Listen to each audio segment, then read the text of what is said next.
Your existing system operates as a 3-phase, 240 volts Y configuration. The new equipment necessitates a 3-phase, 480 volts delta system. The initially planned transformer addresses voltage transformation, but not the configuration aspect. To simultaneously accomplish both voltage step-up and configuration conversion, a transformer featuring a delta Y winding arrangement is essential. The transformer's secondary voltage must be 480 volts delta. A 40 horsepower motor typically demands a delta connection. Validation through motor specifications is paramount. Similarly, heating bands may require a particular connection type. Consultation of manufacturer specifications is advised. Within a Y system, the neutral conductor assumes the responsibility of current conduction. Consequently, the chosen transformer must incorporate a neutral terminal for the source's neutral conductor connection. Consider the following options. Firstly, acquire a transformer characterized by a Y to delta winding configuration, encompassing a Y primary and a delta secondary, achieving a secondary voltage of 480 volts. This approach negates the necessity for an additional transformer. Secondly, implement a 2-step transformation process. Employ a transformer to transition the 240 volts Y to 240 volts delta. Subsequently, utilize another transformer to convert the 240 volts delta to 480 volts delta. It is highly advisable to seek consultation with a qualified electrician to ascertain the most suitable transformer configuration tailored to your precise requirements and equipment specifications. This expert can proficiently manage the wiring intricacies and assure the secure operation of your nearly integrated equipment. When selecting a transformer, carefully review the nameplate data to ensure it meets the required kilovolt-ampere rating for the 40 horsepower motor and the heating bands. Account for any future expansion or additional loads when determining the kilovolt-ampere rating. A slightly oversized transformer can provide a buffer for increased demand. Before making any connections, verify that the transformer is properly grounded. Grounding is crucial for safety and to prevent electrical shocks. Connect the transformer's grounding terminal to the main grounding system of the facility. Use appropriately sized grounding conductors as specified by the National Electrical Code, or NEC. When wiring the transformer, ensure that all connections are tight and secure. Loose connections can cause overheating and potentially lead to electrical fires. Use the correct type of connectors and tools to make reliable connections. Inspect the wiring regularly for any signs of wear or damage. Follow the National Electrical Code, or NEC, guidelines for conductor sizing. The conductor size must be adequate to handle the full load current of the motor and heating bands. Refer to NEC Table 310.15 for allowable ampacities of insulated conductors. Consider the ambient temperature and aerating factors when determining the appropriate conductor size. Use appropriately sized overcurrent protection devices, such as circuit breakers or fuses, to protect the transformer and connected equipment. The overcurrent protection device should be sized according to the transformer's primary and secondary current ratings. Consult the NEC for specific requirements on overcurrent protection. If using a 2-step transformation, ensure that each transformer is properly sized and protected.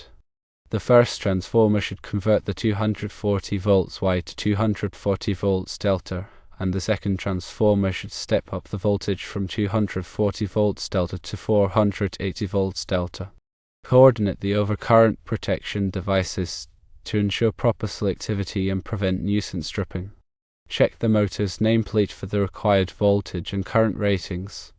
Verify that the motor is designed for 480 volts delta operation. If the motor is not designed for 480 volts, it may be necessary to replace it with a suitable motor. Ensure that the heating bands are compatible with the 480 volt supply. Verify the voltage and power requirements of each heating band. If the heating bands are not rated for 480 volts, use step-down transformers to provide the correct voltage. After completing the wiring, test the system thoroughly to ensure proper operation. Use a voltmeter to verify the voltage at various points in the circuit. Use an ammeter to measure the current draw of the motor and heating bands. Monitor the transformer's temperature to ensure that it is operating within its specified limits. Implement a regular maintenance program to inspect the transformer and connected equipment. Check for loose connections, damaged wiring, and overheating components. Clean the transformer regularly to remove dust and debris that can affect its performance. Keep a detailed record of all maintenance activities and any repairs that are performed. Consider using a power quality analyzer to monitor the system's voltage, current, and harmonic distortion. Power quality issues can affect the performance and lifespan of the equipment. If power quality problems are detected, take corrective actions to mitigate them. Install surge protection devices to protect the transformer and connected equipment from voltage spikes and surges. Surge protection devices can help prevent damage from lightning strikes and other transient voltage events. Ensure that the transformer is installed in a well-ventilated area to prevent overheating. Proper ventilation is essential for maintaining the transformer's operating temperature within its specified limits. Avoid installing the transformer in areas with high ambient temperatures or excessive humidity. Label all wiring and equipment clearly to facilitate maintenance and troubleshooting. Use durable labels that are resistant to fading and weathering. Provide clear instructions and diagrams for operating and maintaining the system. If using a transformer with a delta secondary, be aware that there is no neutral connection on the secondary side. In a delta system, the voltage between any two phases is the same. Grounding is typically achieved by corner grounding one of the phases or using a grounding transformer. Consult with a qualified electrician to determine the appropriate grounding method for your application. The type of delta connection you implement, whether it is corner grounded, center tap grounded, or ungrounded, has implications for ground fault protection. The selection of ground fault protection should align with the chosen grounding scheme. Before energizing the system, perform insulation resistance test on all conductors and equipment. Use a megometer to measure the insulation resistance. Low insulation resistance indicates a potential fault or insulation breakdown. Correct any insulation problems before energizing the system. Regularly inspect the transformer for oil leaks, especially if it is an oil-filled transformer. Oil leaks can indicate a problem with the transformer seals or windings. Repair any leaks promptly to prevent further damage and environmental contamination. Use appropriate personal protective equipment, or PPE, when working on electrical equipment. Wear safety glasses, gloves, and insulated tools to protect yourself from electrical hazards. Follow all safety procedures and guidelines to prevent accidents and injuries. Consider the inrush current when selecting overcurrent protection devices for the transformer. The inrush current is the high current that flows when the transformer is initially energized.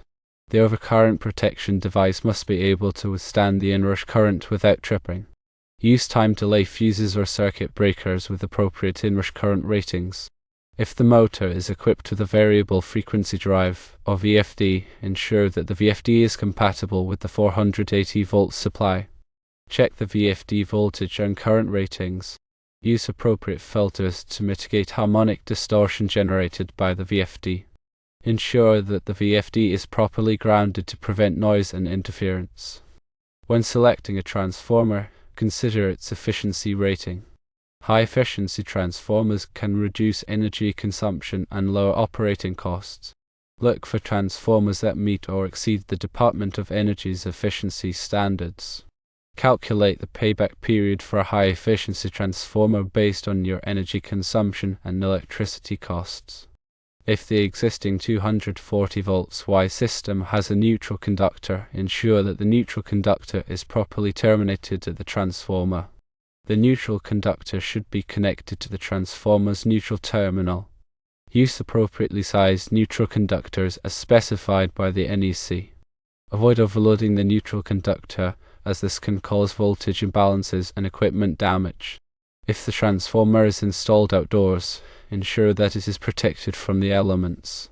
Use a weatherproof enclosure to protect the transformer from rain, snow, and sunlight. Provide adequate ventilation to prevent overheating. Implement a lightning protection system to protect the transformer from lightning strikes. Consider the ambient noise level when selecting a transformer. Some transformers can produce significant noise due to core vibration and magnetostriction. Use noise reduction techniques, such as vibration isolation pads and sound-absorbing enclosures to minimize noise levels. Comply with all applicable codes and regulations when installing and operating the transformer. Obtain all necessary permits and inspections from local authorities. Follow the manufacturer's recommendations for installation, operation, and maintenance. If the transformer is located in a hazardous location, such as an area with flammable gases or dust, use a transformer that is rated for hazardous locations. Follow all applicable codes and regulations for hazardous locations. Implement appropriate safety measures to prevent explosions and fires. When selecting a transformer, consider its impedance. The impedance of the transformer affects the fault current levels in the system. Use a transformer with an impedance that is suitable for the application. Coordinate the overcurrent protection devices to ensure proper selectivity and prevent nuisance tripping. If the transformer is connected to a generator, ensure that the transformer is compatible with the generator's voltage and frequency. Coordinate the generator's protection system with the transformer's protection system. Use a synchronizing system to ensure that the generator is synchronized with the utility grid before connecting the transformer. Before working on any electrical equipment, de-energize the circuit and verify that it is de-energized using a voltage tester.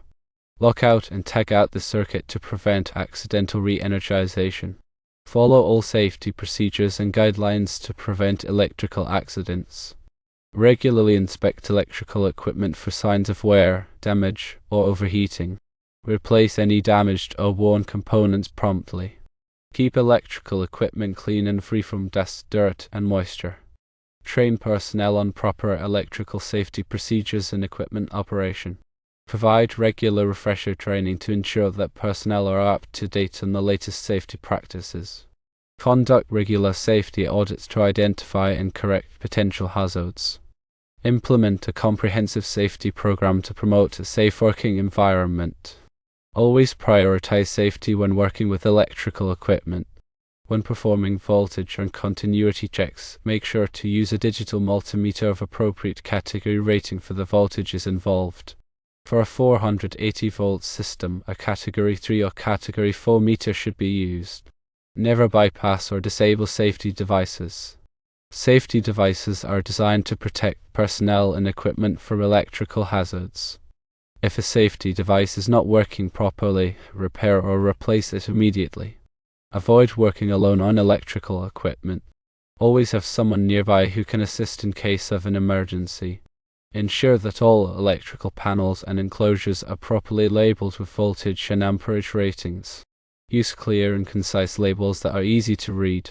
Keep electrical panels and enclosures closed and locked to prevent unauthorized access. Store flammable materials away from electrical equipment. Flammable materials can ignite if exposed to sparks or heat from electrical equipment. Use non-flammable cleaning solvents when cleaning electrical equipment. Flammable solvents can create a fire hazard. If you smell gas or see smoke, immediately evacuate the area and call the fire department. Do not attempt to extinguish an electrical fire with water.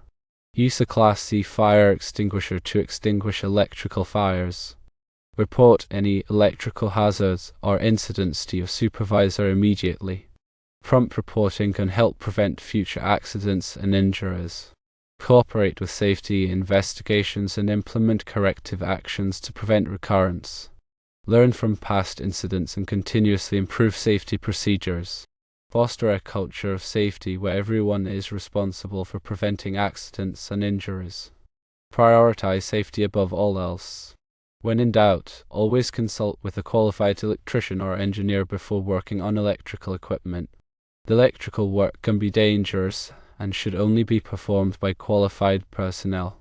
Remember that electrical safety is everyone's responsibility. By following these guidelines, you can help create a safe working environment and prevent electrical accidents.